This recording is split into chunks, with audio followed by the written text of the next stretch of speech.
For the White House, Senators John McCain and Barack Obama returned to Washington today to deal with this economic crisis. We want to go to the war room now with MSNBC political analyst Michelle Bernard and president of the Independent Women's Forum, and Morning Joe himself, Joe Scarborough, host, of course, of MSNBC's Morning Joe.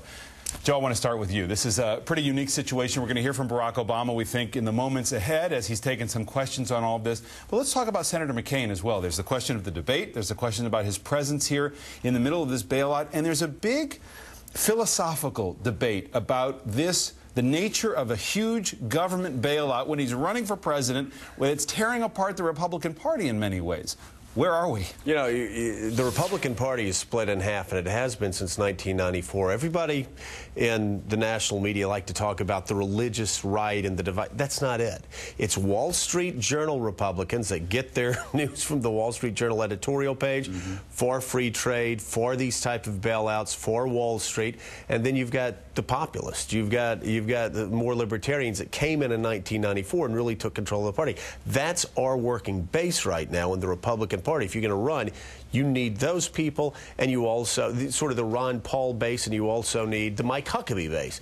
John McCain separated from both of them. This is a worst-case scenario for him because he separates himself from the base. Palin helped bring that base back to him, but the same people that didn't trust him because of illegal immigration, the same people that don't trust him because of free trade issues, are the same people who are going to be very, very disappointed that he's going to be the savior of a $700 billion bailout. Well, but the flip side of that, Michelle, is that if you are part of a party that will get blamed potentially politically for a lot of this, don't you also want to exercise some crisis management and try to be part of the solution and claim some credit for that politically? That's the tightrope he's on right now. That's the tightrope he's on. It's a very, very risky game of chess that he's playing, but that's exactly what he's trying to do.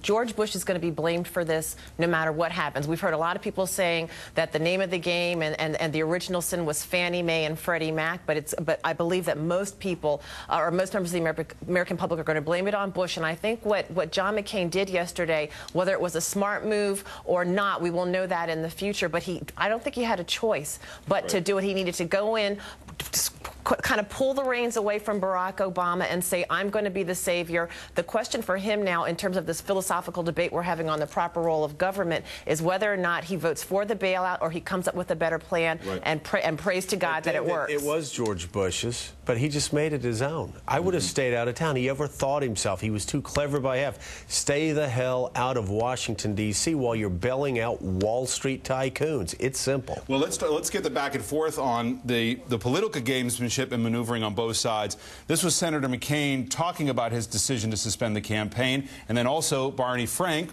Democrat, saying it wasn't doing anything but political stuntsman, a political stunt on McCain's behalf. Listen.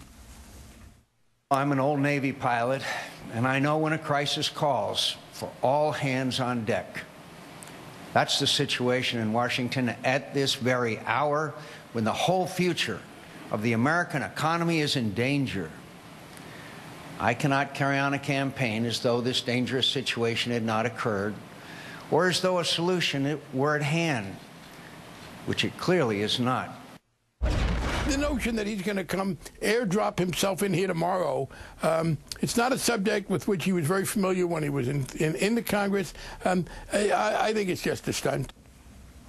So, Michelle, we've heard that, and Senator Dodd piled on as well on the Democratic side, saying, you know, this meeting down at the White House today had nothing to do with the negotiations that are actually going on the Hill. Well, here's where I think that doesn't work for the Democrats.